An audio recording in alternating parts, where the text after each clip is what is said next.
తెలంగాణ రాష్ట్రంలో నకిలీ ఆర్పీఎస్ఐని అదుపులోకి తీసుకున్న పోలీసులు. వివరాల్లోకి వెళితే, నార్కెట్పల్లికి చెందిన మాళవిక అనే యువతి 2018వ సంవత్సరంలో ఆర్పీఎస్ఐ పరీక్షలు వ్రాసింది. ఆమె కంటి సమస్య కారణంగా వైద్య పరీక్షలలో అనర్హత సాధించారు.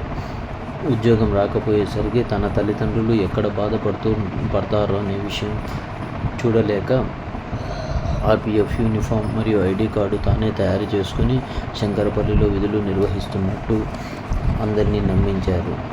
గత ఏడాదిగా ఆర్పీఎఫ్ ఎస్ఐగా చలామణి అవుతూ యూనిఫామ్లోనే ఇన్స్టాగ్రామ్ నందు రీల్స్ చేస్తూ ఉంది. పెళ్లి సంబంధాల కోసం యూనిఫామ్లోనే వెళ్ళేది.